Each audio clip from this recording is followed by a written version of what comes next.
कांग्रेस प्रदेश अध्यक्ष कुलदीप सिंह राठौर ने कहा कि सेब के दाम गिरने से बागवान चिंतित हैं।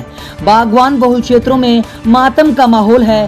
कांग्रेस ने अडानी स्टोर के बाहर प्रदर्शन कर सरकार को चिताया है। अडानी ने हिमाचल प्रदेश में जो स्टोर बनाए हैं उसके लिए जमीन इसी शर्त पर दी थी कि यहाँ के बागवानों को सेब के उचित मूल्य मिले।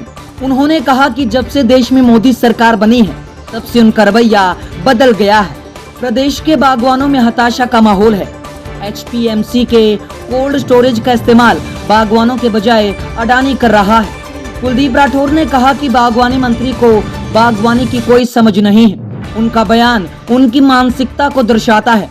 खुले में सेब बेचने के बयान देने वालों को बागवानी मंत्री बने रहने का कोई हक नहीं है। वे खुद बागवानों का हाल जानने कहीं जाते नहीं हैं, लेकिन जो मंत्री जा रहे हैं वह अनाप शनाप बयान दे रहे हैं। इस पूरे घटनाक्रम में अगर जल्ले पे नमक छिड़क रहे हैं तो वो बागवानी मंत्री महेंद्र सिंह है।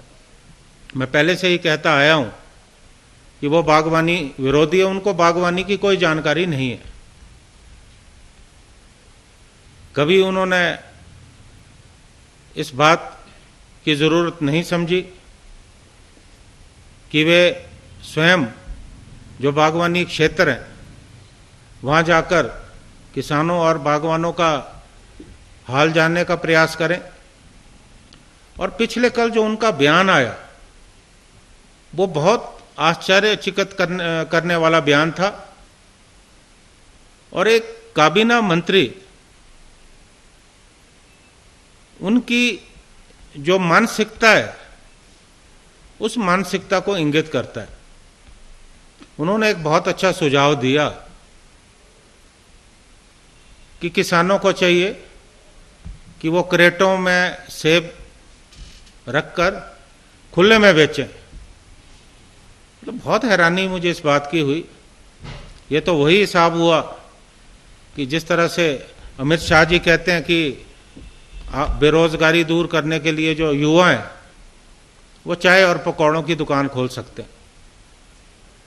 मतलब कहाँ तो आपको सलूशन देना है और प्रदेश का बागवानी मंत्री कह रहा है कि जो बागवान है उनको पेटियों में सेब बेचने की जरूरत नहीं है, वो खुले में बेचें। अब आप बताइए क्या संभव है? अब ऐसे व्यक्ति को क्या बागवानी मंत्री रहने का हक है? ये सरकार को सोचना। उज्जवल हिमाचल के लिए शिमला से ब्यूरो। बुडामल ज्वेलर्स पालमपुर, भरोसा उम्र भर का।